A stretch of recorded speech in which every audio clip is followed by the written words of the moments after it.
como e por que atuar na advocacia extrajudicial, como você conseguir fazer isso de qualquer lugar do mundo para qualquer pessoa de qualquer lugar do mundo.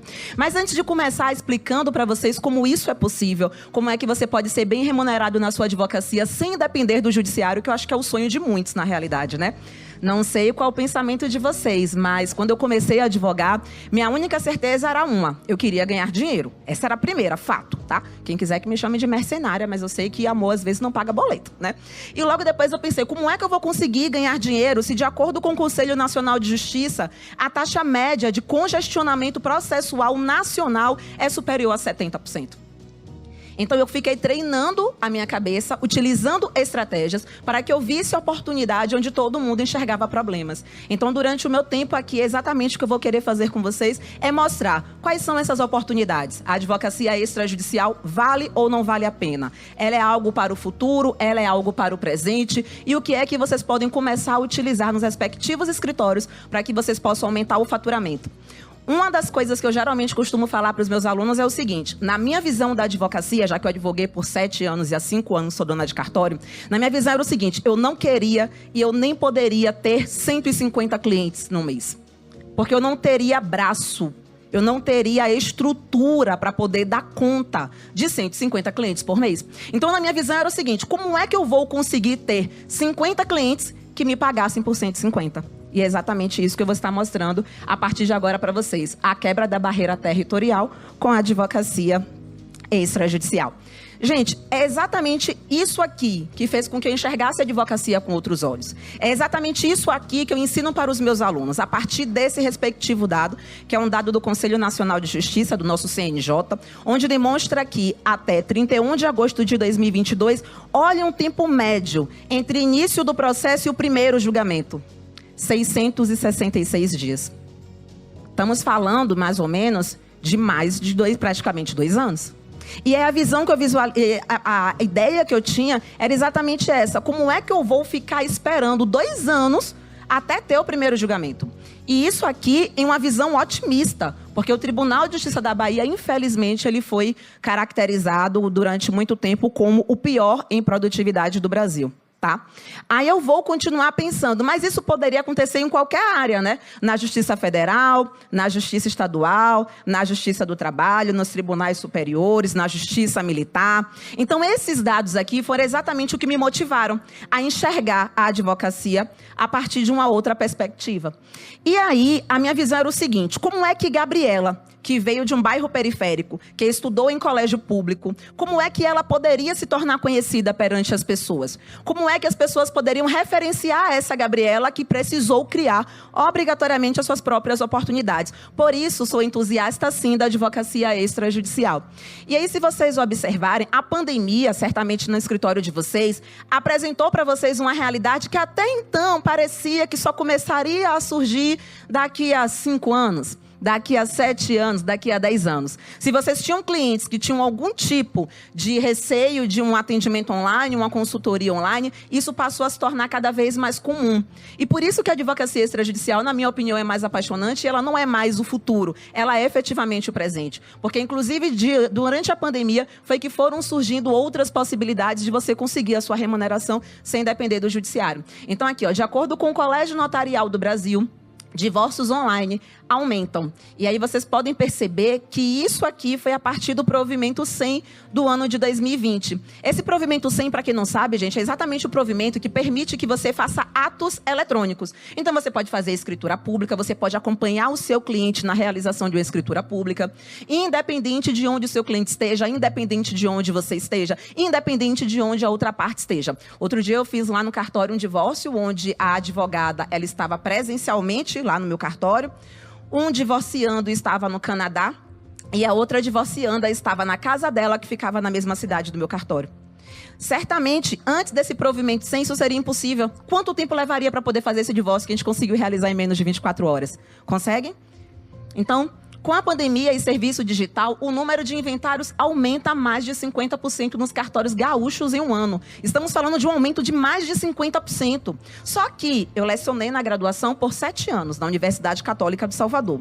E lá na graduação, enquanto professora, obviamente com aquela obrigatoriedade de cumprimenta, eu aprendi, né, que eu só poderia pensar na atuação extrajudicial se eu me referisse a divórcio, se eu me referisse a inventário, se eu me referisse ao uso capião. Mas quais seriam as outras possibilidades da atuação extrajudicial? É também sobre isso que eu quero conversar um pouquinho com vocês hoje. E por que é que a advocacia extrajudicial, ela não é o futuro? Ela não é o futuro exatamente por isso aqui, ó. Olhem o que é que acontecia antes. Alguém aqui atua na área de família? Família, sucessões, imobiliário. Beleza. Então, observem só aqui, ó. Filhas conseguem reconhecimento de paternidade socioafetiva após morte. Filhas conseguem reconhecimento de paternidade socioafetiva após morte com esposo de mãe, também falecida, que conviveram por 36 anos. Em decisão, a juíza de direito Ana Clara dos Santos, da Vara Única de São Paulo, garantiu às filhas inclusão de nomes no registro de nascimento e também direito à herança. Após a morte do pai, as tias, irmãs dele, procuraram pelas filhas solicitando cartão e senhas de banco, o que quem já atua na área de família e sucessões sabe que é bastante comum, né? Então, sacaram todo o saldo e levaram a escritura pública de inventário e partilha, constando como herdeiras colaterais do falecido que não tinham filhos biológicos. A juíza observou prova documental e testemunhal, além de fotografias, a comprovar a existência de vínculo afetivo entre as filhas e o pai, considerando não haver dúvidas da relação familiar. O conjunto probatório oferece segurança para concluir que realmente os laços criados durante o casamento da mãe eram sólidos e houve a continuidade do relacionamento após o óbito dela, com assistência a ele, pai afetivo, com a mesma dedicação, tempo, carinho e cuidados necessários até o fim da sua vida. O que é que a gente se depara com hoje? Quer dizer que esse reconhecimento socioafetivo pós-morte, antes, obrigatoriamente, nós precisávamos bater a porta do judiciário. E hoje em dia a gente não precisa mais disso. É exatamente o que diz o enunciado 6 da primeira jornada de direito notarial e registral. O procedimento de reconhecimento de filiação socioafetiva não deve ser encaminhado para análise do judiciário, quando a ausência de consentimento do genitor ocorrer em razão do seu falecimento prévio. Então, percebam que em algumas situações onde antes o advogado era obrigado a bater a porta do judiciário, se deparar com toda a burocracia processual, que todos nós conhecemos muito bem, hoje em dia você pode fazer isso de forma extrajudicial. Mas, obviamente, que não acaba por aí. Por quê? Porque lá no artigo 1597 do Código Civil diz o seguinte: presumem-se inconcebidos na constância do casamento os filhos, nascidos 180 dias, pelo menos, depois de estabelecida a convivência conjugal. Aí, hoje, a gente se depara com o enunciado 7 da mesma jornada, que diz o seguinte: a presunção de paternidade, prevista no artigo 1597 do Código Civil, aplica-se aos conviventes em união estável, desde que esta esteja previamente registrada no livro E do Registro Civil de Pessoas Naturais da sede, ou onde houver num primeiro subdistrito da comarca. O que eu quero chamar a atenção de vocês a partir disso aqui? O esquema é o seguinte: muitas vezes eu ouço os advogados falando para mim assim: Gabriela, mas por que o cliente vai me contratar se ele pode fazer isso sozinho? Alguém aqui hoje, até hoje, já prestou algum serviço para o seu cliente onde ele não precisaria obrigatoriamente de você? Né? Várias pessoas já prestaram, não é isso? Beleza, então. E aí a análise que a gente faz é o seguinte: é óbvio que o cliente ele pode fazer sim uma escritura pública declaratória de união estável sem você. Mas como é que o advogado enxerga a oportunidade nisso aí? Como é que o advogado ganha dinheiro nisso aí? E há 5 anos, desde que eu assumi o cartório, eu percebo o quanto todo dia advogado não sabe ganhar dinheiro. Todas as vezes eu percebo o quanto eles deixam de ganhar dinheiro, às vezes, ok, por falta de conhecimento em relação às possibilidades do extrajudicial. Às vezes porque eles acreditam que o cliente não pagaria. Mas aí o que é que eu começo a perceber? Eu começo a perceber o seguinte: se você visualiza que tem um cliente seu, que hoje ele vai precisar fazer uma união estável, o advogado, antes de começar a me ouvir falar, falaria assim: vai ali no tabelionato de notas, né? Confecciona ali a sua escritura pública de união estável. A partir de agora, eu não quero mais que vocês façam isso. A partir de agora, eu quero que vocês ampliem o rol de serviços prestados e, consequentemente, ganhem mais dinheiro com o mesmo cliente. A partir de agora, vocês cobrarão pela consultoria jurídica, até porque você vai precisar ouvir o seu cliente, saber do seu cliente qual o melhor regime para aquela união dele. Qual é? Cartório nenhum vai saber responder essa pergunta, porque só você analisou a situação de acordo com o seu cliente e você sabe. É a separação de bens? É a comunhão total? É a comunhão parcial? Afinal, cada caso é um caso, né? O planejamento matrimonial, inclusive, serve exatamente para isso, para poder você verificar qual exceção o meu cliente poderá ser encaixado. Então tá, a consultoria jurídica seria ali o primeiro serviço. O segundo serviço, a confecção da minuta ou revisão da minuta perante o tabelionato de notas, no que se refere à união estável. Saiu há pouco tempo agora uma matéria falando que houve autorização da justiça para poder ser colocado no pacto antinupcial, não sei se vocês viram, uma multa por infidelidade no valor de R$180 mil. O que me chateou foi ter que ir para o judiciário isso. E o princípio da autonomia da vontade? Se eu e meu companheiro estamos querendo que conste essa multa, porque a gente enxerga como sendo necessário para o nosso caso, eu tenho que ir para o judiciário para poder lhe dizer o que é que acontece com a minha relação, sendo que as duas partes estão concordes em relação a isso? Mas beleza, então a consultoria jurídica, a confecção ou a minuta da união estável com a escolha do regime que você vai atribuir ali para aquele casal. Mais que isso, o registro no livro E, no Registro Civil de Pessoas Naturais. É o terceiro serviço que você cobra. E acaba por aí, Gabriela, de jeito nenhum. Existe um quarto serviço. Esses conviventes em união estável, eles têm imóveis? Porque se eles tiverem imóveis, você vende outro serviço. Você vende a averbação daquela união estável na matrícula imobiliária. Mesmo que pertença somente a um ou mesmo que pertença aos dois. Vamos pensar em outro serviço? Vamos dizer, então, que nessa declaração de união estável houve alteração de sobrenome, em razão da união estável. Qual outro serviço que você vende? Também a averbação da alteração do nome junto àquela matrícula imobiliária. Então você começa a perceber que aquela ideia de que eu preciso ter 150 clientes, não sei o que tal, talvez ela não seja tão necessária se você começa a ampliar o rol de serviços prestados. E aí nós temos uma outra situação, de uma outra decisão exatamente em relação a um inventário. Isso aqui foi um inventário judicial, foi necessário fazer a retificação do formal de partilha, a correção da área a inventariar e a qualificação dos herdeiros. E aí, ao bater a porta do judiciário, o que é que estava previsto? Em regra, a partilha ela não comporta modificação futura. No entanto, e não obstante homologada e transitada em julgado, é passível de alteração posterior para a correção de erro de fato na descrição dos bens e qualificação das partes. No caso, o objetivo da relação circunscreve-se à correção da área matriculada junto ao cartório de registro de imóveis, bem como da qualificação dos herdeiros, hipóteses perfeitamente possíveis de serem corrigidas nos próprios autos do inventário.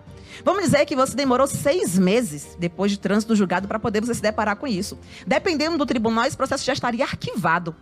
E aí imagine você ter que solicitar o desarquivamento, mas isso era antes. Exatamente antes. Por quê? Porque agora, com o enunciado 21, para fins de ingresso no registro de imóveis, a carta da sentença ou formal de partilha, ela poderá ser aditada ou re-ratificada por meio de escritura pública, com a participação de advogado e dos interessados. Então, você não precisa mais solicitar o desarquivamento daquele processo de inventário, se aquele processo de inventário ele ocorreu no âmbito judicial, para que seja feita essa retificação ou alguma ratificação. Né? Temos uma outra situação também. Antes, retificação no registro civil.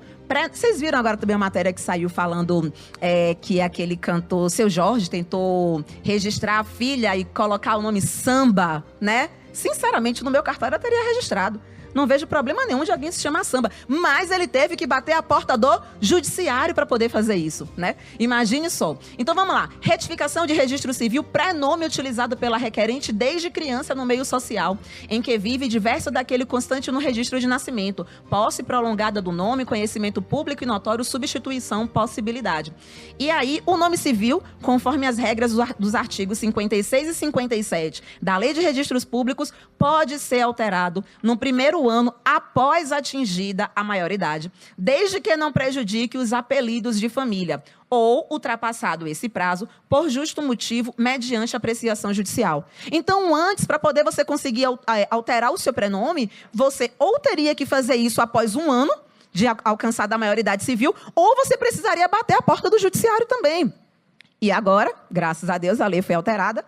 A pessoa registrada poderá, após ter atingido a maioridade civil, requerer pessoalmente e imotivadamente a alteração do seu prenome, independente de decisão judicial, e a alteração será averbada e publicada em meio eletrônico. A alteração imotivada de prenome poderá ser feita na via extrajudicial apenas uma vez, e a sua desconstituição dependerá de sentença judicial. Então, uma outra possibilidade. Agora, quantos dos clientes de vocês estão sabendo disso?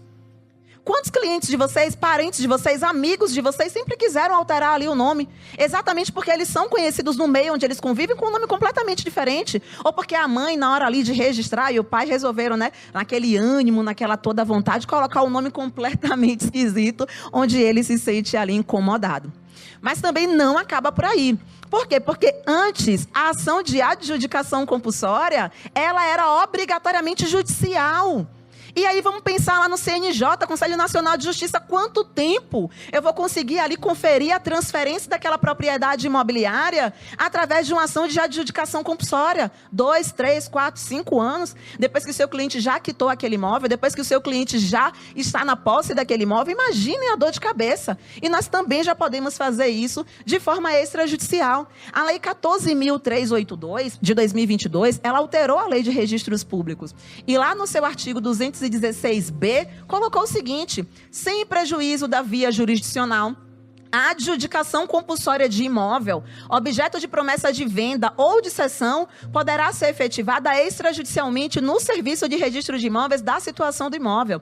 São legitimados a requerer a adjudicação o promitente comprador ou qualquer dos seus cessionários, ou promitentes cessionários, ou seus sucessores, bem como o promitente vendedor, representados por advogado. E o pedido deverá ser instruído com os seguintes documentos, e a própria lei traz aí esses documentos. Houve agora uma alteração há pouco tempo, onde colocou como sendo obrigatório a ata notarial. Gabriela, na minha atuação extrajudicial, então, como é que eu vendo esses serviços? Quais são os rolos que eu vou prestar em relação a isso? É o que eu também vou querer conversar com vocês em relação a esse ponto, porque antes era isso que a gente se deparava. Eu tenho essa cara de jovem por puro botox, tá? Que inclusive já está vencido. Mas eu sou da época onde os processos físicos tinham 20 volumes. Eu sou da época onde, para poder analisar um processo na minha casa, ou eu levava os 20 volumes, ou então eu pegava aquele scanner de mão que quase desenvolvi ler com aquele negócio e passava de folha em folha em folha para poder conseguir ter acesso aos autos, né? Então isso antes era o comum. O comum era que antes você chegava no cartório e se deparava com uma papelada, você não conseguia nada online. Era uma loucura. Mas hoje, essa não é a realidade. Hoje você pode sim ter essa quebra territorial com atuação extrajudicial, independente de onde você esteja e independente de onde o seu cliente esteja. E nós temos plataformas que hoje estão conferindo isso. Uma das plataformas é exatamente o CRC, que é a Central de Registro Civil. Quem atua na área de família deve já ter ouvido falar sobre ela, né? Que é a possibilidade de você pedir certidão de nascimento, casamento e óbito, independente de onde você esteja. A possibilidade de você receber o documento pelo seu próprio e-mail. A possibilidade de você estar hoje aqui em Brasília, chegar em qualquer registro civil de pessoas naturais e solicitar a segunda via da certidão de nascimento, casamento e óbito para poder instruir qualquer processo seu judicial ou qualquer processo extrajudicial e o cartório daqui materializar a via dessa certidão. E você conseguir colacionar no seu processo essa certidão devidamente atualizada. Também nós temos hoje o e-notariado. Exatamente uma plataforma que confere para você várias coisas. E agora foi colocado, inclusive, um módulo há pouco tempo que permite o reconhecimento de firma de assinatura digital. Quem é que antes tinha que ir para o cartório, abrir firma, reconhecer firma, receber um carimbo? E hoje você consegue fazer isso de forma extrajudicial. O e-notariado, que veio a partir do provimento 100 do CNJ, é a possibilidade de você estar acompanhando o seu cliente do seu home office. É a possibilidade de você estar acompanhando o seu cliente na confecção de qualquer escritura pública das Maldivas. Exatamente de qualquer lugar. E aí a análise que a gente precisa fazer é exatamente essa. Quantos atos eletrônicos hoje você solicita para que o seu cliente faça direto no cartório, quando você poderia estar ofertando esse serviço para ele? Quantas procurações públicas, quantas escrituras, quantas atas notariais, quanto de tudo você está transferindo para o cartório porque você acha que você não deve cobrar por esse serviço, porque você acha que o seu cliente não vai te contratar, porque você acha que o cartório vai ser exatamente o melhor lugar para poder resolver isso. Não vai ser. Não vai ser. Ninguém conhece melhor o seu cliente do que você. Você conhece o seu cliente, você sabe as particularidades dele, né? Mais que isso, também nós temos o SENSEC, que é exatamente a possibilidade de você conseguir fazer busca pelo sistema em relação à confecção de escrituras públicas. Será que o meu cliente ele já confeccionou alguma procuração para não sei quemzinho? Hoje meu cliente está querendo comprar um imóvel e eu descobri que o vendedor possui uma procuração pública. Ok, mas será que essa procuração pública não está falsificada? Será que ela realmente existe? Você consegue fazer essa busca pelo Sensec. Você consegue entrar em contato pelo cartório, mandar um e-mail e pedir para poder eles encaminharem para você uma certidão de existência de procuração, dizendo não só que aquela procuração existe, mas aquela procuração está válida. E tudo isso é serviço também que você pode estar ofertando para o seu cliente. Mais que isso, busca de testamento, apostilamento, tudo isso, gente, sem você precisar bater a porta de nenhum cartório físico. E aí surgiu o quê? A Lei 14.382 de 2022, que é exatamente essa aceleração. Vamos pensar na advocacia com outros olhos. Vamos pensar na advocacia cada vez mais digital, cada vez mais virtualizada, independente da sua área de atuação.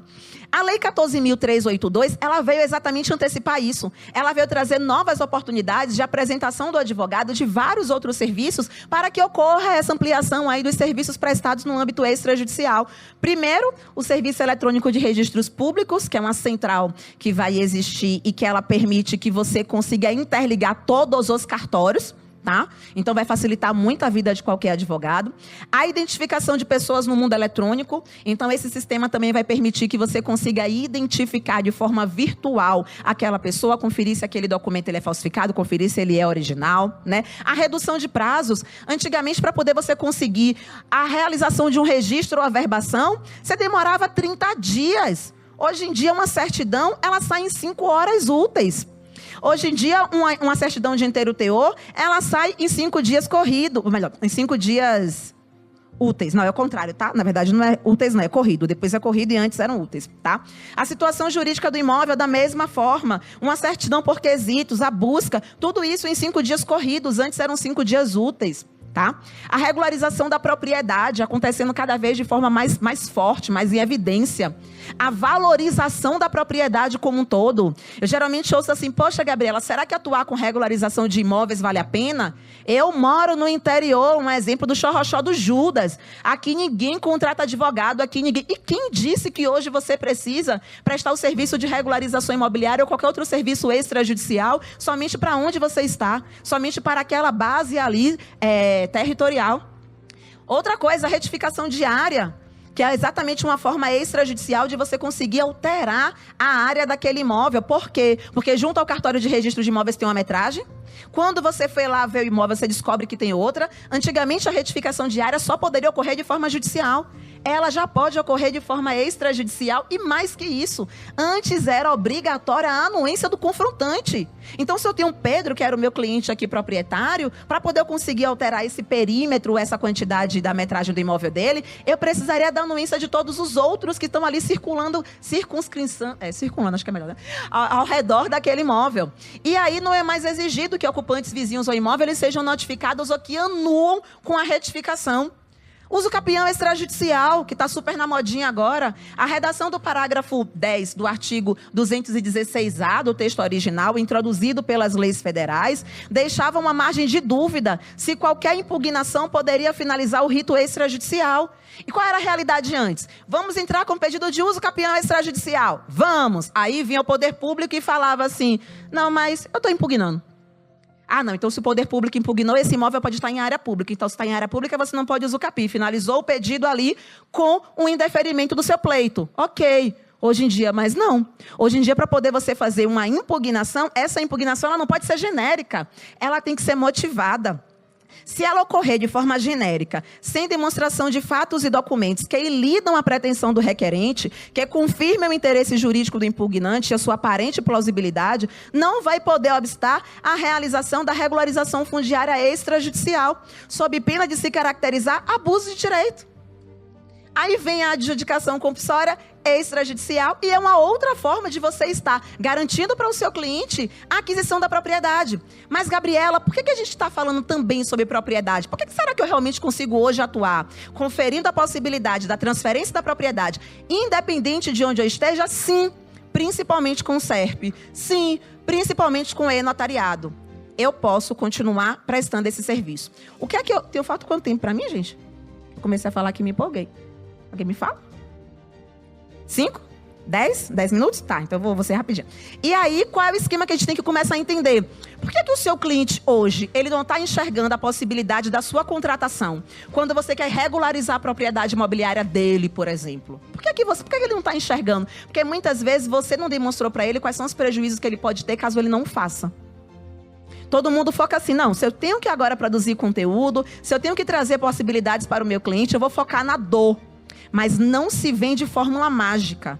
Cada cliente, a abordagem que você utiliza e a justificativa para que ele te contrate é completamente diferente. Vamos pensar no cliente Felipe, tá? Felipe, blogueiro e tal, começou a ganhar dinheiro agora com 23 anos de idade. Felipe resolveu comprar uns imóveis irregulares. E ele começou a comprar esses imóveis irregulares porque ele entende o seguinte, o que eu vou fazer? Está muito abaixo do valor de mercado. Já que está muito abaixo do valor de mercado, eu compro, depois eu me viro e resolvo para poder conseguir regularizar. É a mente de Felipe. Felipe está visando automaticamente o quê? Ganho financeiro. Pronto. Agora vamos dizer seu João. Quem é seu João? Pô, seu João tem 50 anos, ele tem família, ele tem 2 filhos, ele é casado. Ele sabe que hoje o maior patrimônio dele é esse imóvel. Seu João entende que você precisa trazer segurança jurídica para ele. Seu João entende que ele quer ficar tranquilo, porque caso ele venha a falecer, aquele imóvel, ele não pode ter uma depreciação em torno de 30% e 50% do valor de mercado, que de acordo com a Noreg é esse nível de depreciação. Quero dizer para vocês, se é um cliente seu hoje, ele tem um imóvel no valor de R$300 mil, pelo fato desse imóvel não estar regularizado, esse imóvel hoje no mercado, ele fica valendo menos 90 mil, ou seja, 210, entre 30% e 50%. Ele pode chegar a valer 150 mil. E aí, muitas vezes, a gente pensa assim, mas pensando na regularização imobiliária, quer dizer que o advogado só vai ganhar dinheiro fazendo uso capião, fazendo adjudicação compulsória? Não. Muito pelo contrário. Eu costumo falar, gente, que o imóvel irregular é exatamente aquele imóvel onde a realidade do terreno, a realidade da construção ou a realidade dos sujeitos não corresponde com o que está junto ao cartório de registro de imóveis. O que é que eu quero dizer para vocês? Que quando saiu uma matéria falando que, de acordo com o Ministério do Desenvolvimento Regional, nós temos mais de 50% dos imóveis do Brasil irregulares, eu quero despertar para vocês que nós não temos só 50%. Nós temos muito mais que isso.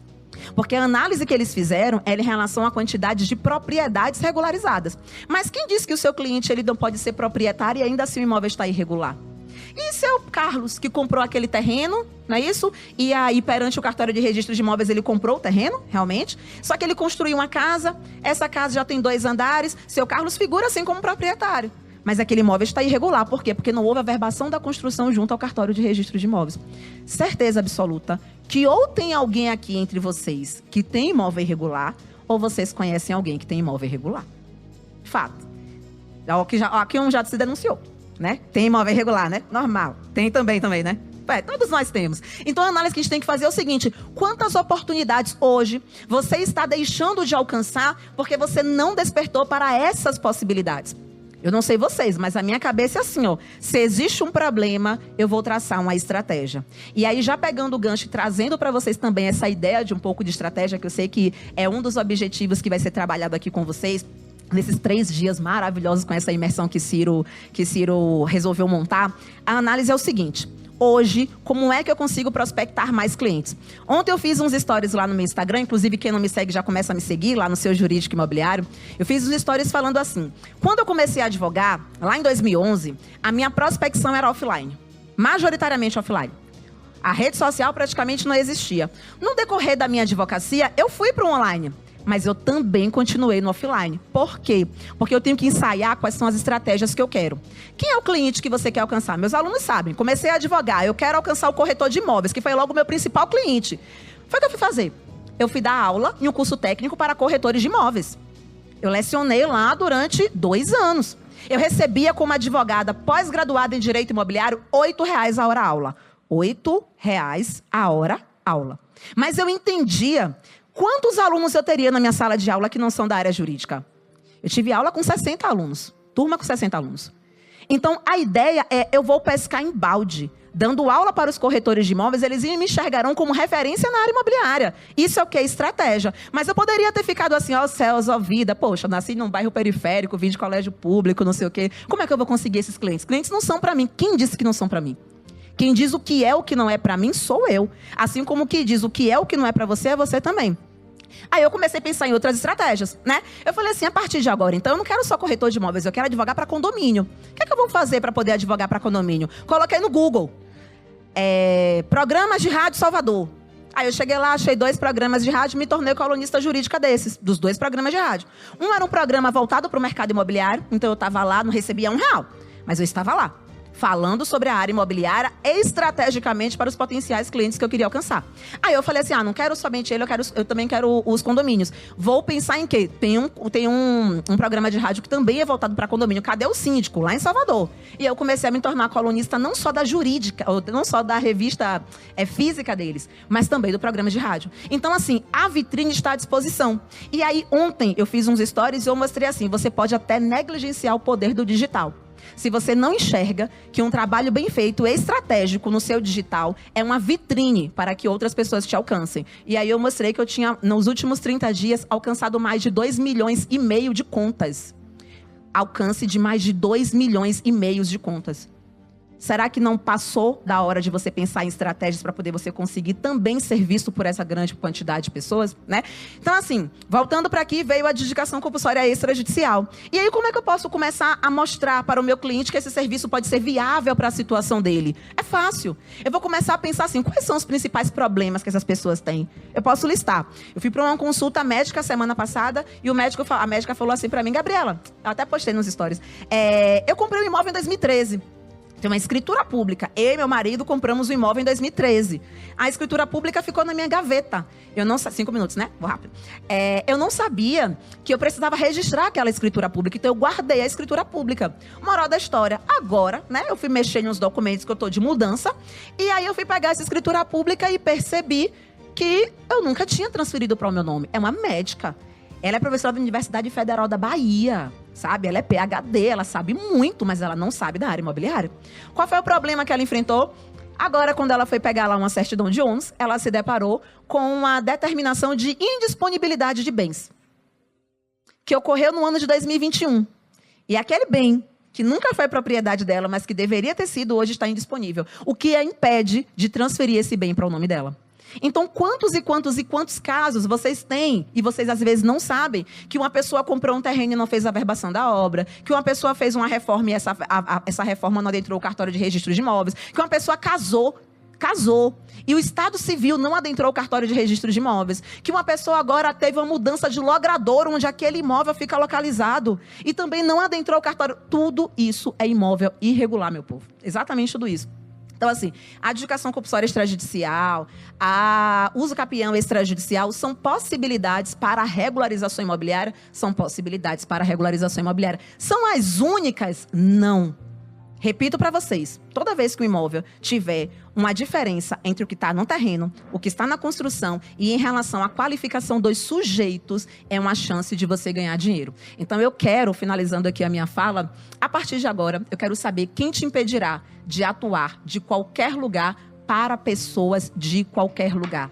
O extrajudicial é o que te permitirá isso, já que você não dependerá do judiciário e cada vez menos a tendência é que você dependa efetivamente do judiciário, tá? Quero agradecer para vocês, tá? Quem não me segue lá no Instagram, eu estou no Seu Jurídico Imobiliário, no YouTube Seu Jurídico Imobiliário, no blog seujuridicoimobiliario.com. Para as pessoas que querem conhecer um pouco mais sobre a possibilidade de atuar com a regularização de imóveis, eu deixei aqui um QR Code para vocês que vocês possam conhecer um pouco mais sobre essas possibilidades. Eu vou deixar também disponível os slides para que Ciro possa depois liberar para vocês. Eu quero agradecer novamente o convite, dizer que é um prazer imenso poder abrir a mente de vocês, mostrar para vocês novas oportunidades. Desejo todo o sucesso do mundo. Muito obrigada.